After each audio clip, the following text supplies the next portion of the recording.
So it was like 10, 11 p.m. at night, and the female young lady that was staying called frantic. She lost her wallet. She was telling me this whole story.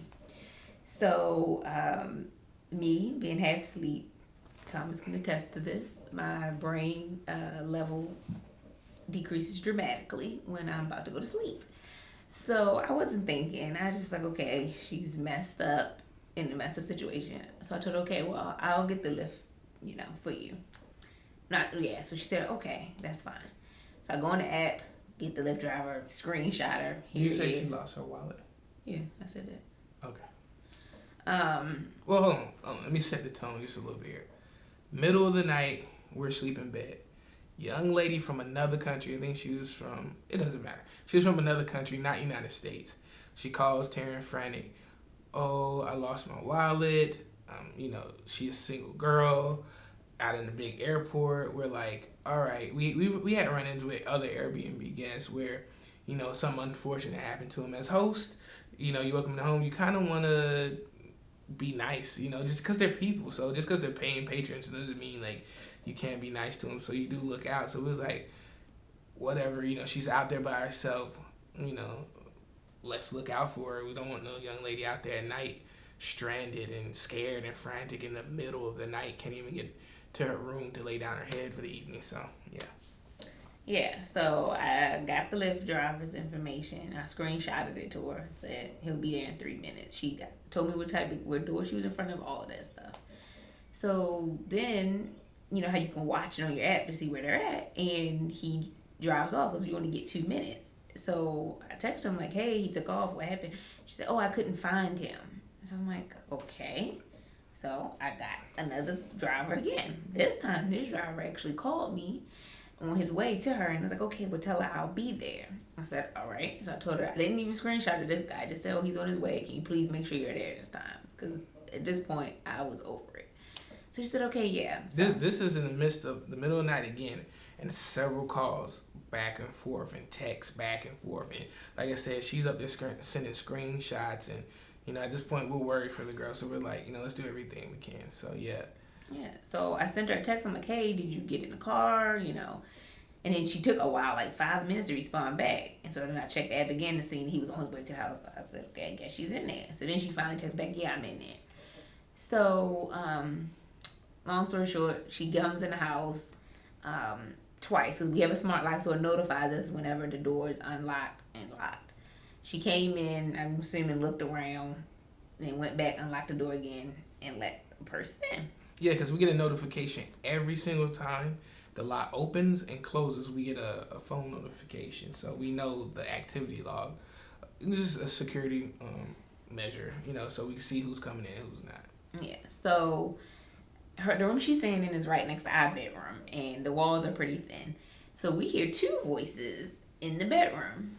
One is clearly a male's voice. So I look on her reservation. I'm like, wait, she only put down for one person. Yeah, because on the Airbnb app it says how many guests. So you could kind of prepare with towels and things like that. But she only had one.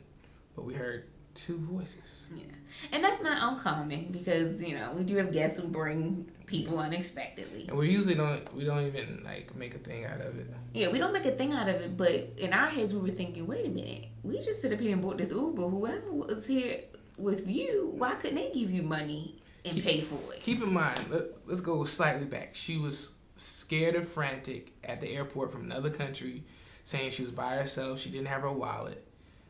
Keep that key part in mind we didn't think about till later. She didn't have her wallet. Yeah. That's why we purchased the Lyft or whatever, Uber, whatever it was, Lyft for her at the time. So that's why we did that. Yeah, so I said, okay. I said, tell me something's not right. Mind you, I didn't have the Lyft or the Uber app on my phone. I had took it off. So in the midst of me doing all this, I had to re-download it. And then that's when I realized, wait, even when I re-downloaded it, my card and stuff was still saved because I had to log in. So I said, well, even if she didn't have her wallet, she still would have been able to pay for the stuff. That's when I realized, okay, something's up. So we get up and go outside. Whoa, time out. Detective Taryn came out. Oh, yes. Because I'm not one to be scammed. So I got up Seriously. I said, Thomas, I'm gonna go see something. Because in my mind, I just couldn't believe that. So I got up and walked to the window, look outside, and remember Lyft and Uber, they tell you what type of car the person drives. And I said, okay, it's a silver Malibu.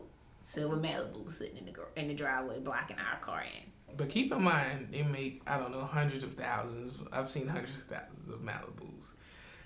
So it could have been anybody's Malibu. But Detective Taryn was on the case. Yeah. Okay, yeah. So I get Thomas and I say, Thomas, let's go and check it out. So we get shoes on real quick and everything. Dun, dun, dun, dun, So we dun, walk to the front door. That's voices. me with a eyeglass and Taryn with a detective hat on. Yes, and a trench coat. And with nothing up under it. Yes. Then you come back to the room. Okay. And we Scene. And so the voices stop again when we open up the door. The voices stop again. So we go all the way outside. Thomas standing on the porch. I walk all the way down to the driveway. Tiptoe. Yes, I'm being a sleuth. And look, she's looking at the plate. I'm like, all right, Taryn, let's bring it. Let's reel it back in. Hair tied up, just looking crazy. If somebody was riding down the street, they'd be like, what the hell is this fool doing? Looked at the tag and everything. It was him, the Lyft driver. The Lyft driver who stayed the night. Okay. Thanks, Thriller. Okay. Didn't he sound like the man from Thriller? But anyway, yeah, so we go back in the room, and now we really, concocting up a story what we think happened. So Thomas thought what? I'm not sure. Oh, jeez. You said that she had to know the guy. Oh, yeah. So I thought, well, she missed the first Lyft driver. And she got the second one.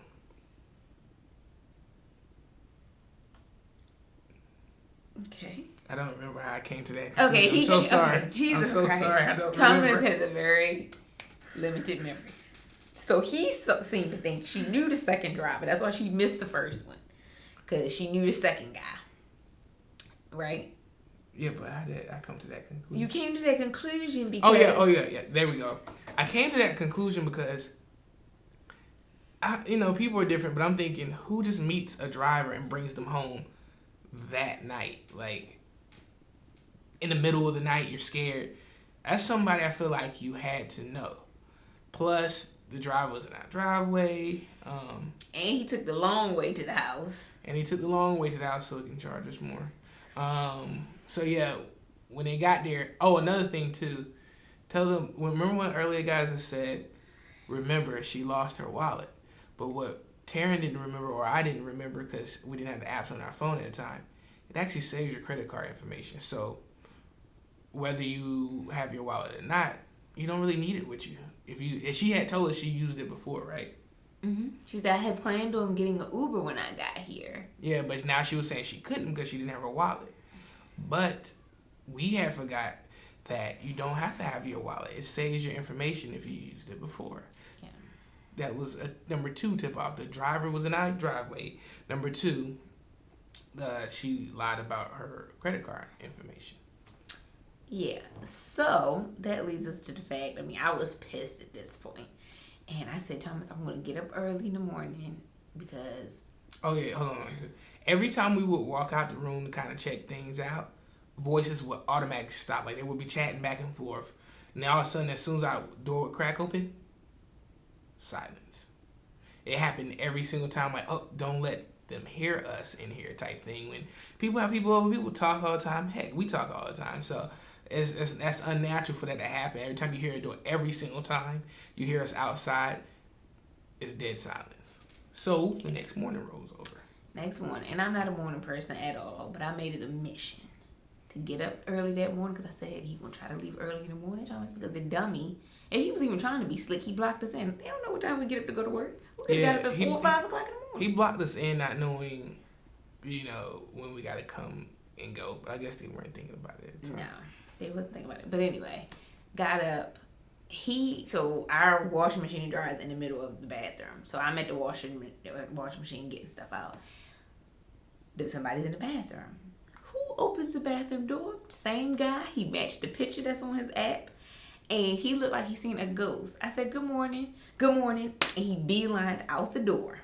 Gone. Ran out the door as fast as he could. Fast as he could. I said, got you. Yeah, and from my understanding, he had that, I'm caught. The jig is up. Look, yeah. So he runs out the door. Shoom. Yes. So little Miss Pris is still in the room. So I didn't go to work that day. I don't know if I was gone. But anyway, I was still at the house and checkout time's at 11. So I told him, I said, it's going to be real interesting because, I mean, I'm sure she knows by now. I'm sure the Lyft driver texting like, look, hey, I seen the lady this morning. The jig is up. Because if she thought I was going to pay for another ride, she was sadly mistaken. Lo and behold, little Miss Pris prances out at 10:55. I'm in the other room at this point, straightening it up for the next guest. She has to walk past that room to go to the front door. Completely walks past me, not saying anything. And then I look out the window, and she gets into an Uber this time, because it had the little U on it. She gets into an Uber this time, totally different guy, totally different car, because he helped her with her bag and everything. And then she drives off into the sunset. Keep in mind, she came over in the middle. She probably didn't get into 2, 3 o'clock in the morning. No way for her to get a credit card, license, wallet, or anything that she lost. But she was able to then book an Uber, another ride that she wasn't able to get the first time. So then, about 2, 3 o'clock in the afternoon, I get a long text message from her. Thank you so much for your hospitality. My sister was able to get the Uber for me because the time difference was too late for her last night. Okay. And I'll send you something in the mail if you give me your address. All of this BS. Miss, don't send me nothing in the mail. Just send me my money. So I put a resolution in. And guess what? I found out yesterday. She ain't paid it. Really? Yep. Still says pending. Something about a credit card or whatever. Something, I don't know. Because she wrote this whole thing. Oh, I'm going to send you even more than, because the Lyft thing was only $11. So she said, oh, I'm going to give you $15 for all your trouble. Mind you, this was after the bad review had posted. So I guess she meant to change her card on file or whatever on Airbnb, but they have yet to be able to charge her the $11. And another thing we didn't learn in the beginning, we would always just, even if people were jerks or even people left the house, like the room trashed or whatever, we really wouldn't give a bad review. Like, whatever, like people were people. But it's really important for the next host, it's really a real community, for the next host to kind of evaluate what type of person they let into their home. Some of these people we wish had better reviews, because a lot of hosts are like us at sometimes we in a rush, get lazy about it, just put great and move on to the next. But if you put, this person was messy or, things don't fit within your boundaries, check the other video about boundaries. Then you could better make a decision on if that person's a right fit for your house. Money isn't everything. Just because somebody's paying to stay doesn't mean they should stay. So That was a big thing with us. And the moral of the story was, whatever you do within your personal life is what you do. However, by that being a Lyft driver, he's local here to our city. He now knows where we live. What's in our house? He knew the code to get. We had to change the code to the lock. He knows what's in our house, what's not in our house. So, you're endangering us. That's why Airbnb has the 1 guest, 2, 3. So that way they know, and Airbnb has a track record. If something was to happen, God forbid, to us that night or to something that we own, Airbnb didn't have any recognition that this guy was saying here. She only put 1 person. So yeah, and that's the importance of having, if you're gonna come with 2 people, there's a record of, all right, they came with 2 people. And another thing, just hypothetically, say all this was the truth. She did meet the guy that night. They connected. He happened to come over.